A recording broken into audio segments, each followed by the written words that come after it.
Kali ini kita akan coba bedah bareng-bareng apa sih yang namanya arsitektur kesuksesan lewat sebuah pengantar soal teori organisasi.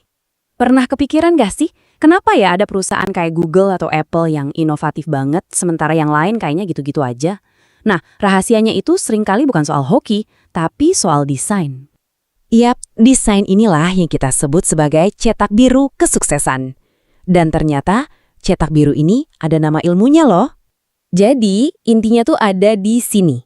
Teori organisasi itu ya ilmu yang membedah jeroan perusahaan, bukan cuma soal siapa lapor ke siapa atau jabatan-jabatan keren, tapi lebih dalam lagi, gimana orang, proses kerja, bahkan kekuasaan, semuanya nyambung jadi satu sistem yang hidup. Cara paling gampang buat ngebayanginnya tuh gini deh, anggap aja perusahaan itu sebuah bangunan. Nah, teori organisasi itu cetak biru arsitekturnya.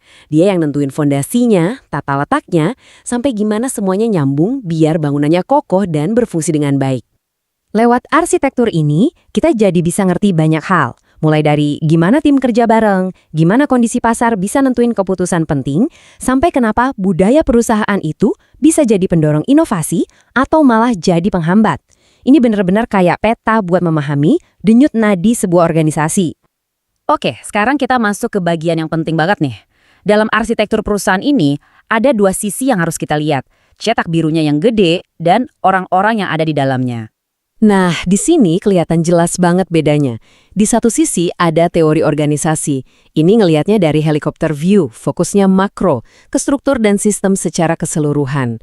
Di sisi lain ada perilaku organisasi. Ini kayak pakai mikroskop, fokusnya mikro, ke individu, ke tim, dan ke sisi psikologisnya. Dan dua-duanya ini penting banget. Dan ini kuncinya. Percuma kan punya cetak biru bangunan yang super canggih, tapi kita nggak ngerti siapa yang bakal tinggal di sana. Harvard Business Review juga bilang gitu, perusahaan yang paling sukses itu yang bisa nyambungin antara arsitektur organisasinya dengan perilaku orang-orang di dalamnya. Oke, ngomongin teori terus, emang gunanya apa sih di dunia nyata? Manfaatnya apa punya arsitektur perusahaan yang bagus? Jawabannya, sangat nyata dan bisa diukur. Coba lihat angka ini, 21%. Gede banget kan? Ini lonjakan kinerja yang luar biasa. Tapi kinerja apa nih maksudnya? Ternyata sebuah studi dari Gallup nemuin kaitan langsung antara desain organisasi yang oke, maksudnya budaya yang kuat dan struktur yang jelas, sama peningkatan produktivitas sebesar 21%. Ini bukan angka main-main loh, ini bisa jadi keunggulan besar dibanding kompetitor.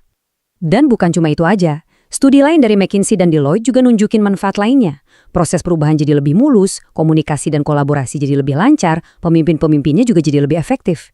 Intinya, arsitektur yang bagus itu bikin semua mesin perusahaan jalan jauh lebih mulus. Biar makin kebayang, coba deh jangan lihat organisasi itu kayak mesin yang kaku. Anggap aja dia kayak makhluk hidup. Nah, ada dua cara pandang keren yang bisa bantu kita ngelihatnya. Yang pertama, kita lihat organisasi sebagai sebuah sistem. Mirip banget kayak ekosistem di alam. Semua bagiannya itu nyambung dan saling ngaruh. Nggak ada yang bisa kerja sendiri-sendiri. Kalau ada perubahan di satu departemen, efeknya itu bisa nyebar kemana-mana, kayak riak air. Nah, alurnya tuh kayak gini. Pertama, organisasi dapat input. Bisa sumber daya, data, macam-macam. Terus input ini diolah lewat proses kerja dan teknologi. Hasilnya jadi output, entah itu produk atau jasa. Terakhir, dari luar, dari lingkungan, ada umpan balik yang masuk lagi dan jadi input baru. Kelihatan kan kalau satu bagian diubah, seluruh siklus ini pasti kena dampaknya. Oke, cara pandang kedua. Ini juga seru. Kita bandingin perjalanan organisasi sama siklus hidup manusia. Ada fasenya dia lahir, tumbuh, dewasa, dan akhirnya dia harus terus berinovasi biar nggak menua dan menurun. Tiap tahap itu tantangannya beda-beda. Waktu pembentukan, yang penting itu visi dan mimpi. Begitu masuk fase pertumbuhan, tantangannya jadi lebih ribet. Harus ngatur banyak hal. Terus pas sudah dewasa, fokusnya geser ke efisiensi. Nah, kalau udah ada tanda-tanda penurunan, cuma satu jawabannya, inovasi. Kalau enggak ya, wassalam. Makanya penting banget buat tahu organisasi kita ada di tahap mana, biar nggak salah langkah. Oke, setelah kita bahas semuanya, sekarang waktunya buat kita coba renungin dan terapin. Yuk kita simpulin poin-poin kuncinya. Jadi, apa aja yang harus kita ingat? Pertama, teori organisasi itu arsitektur kesuksesan. Kedua, struktur yang makro dan orang-orangnya yang mikro itu sama-sama penting, harus seimbang.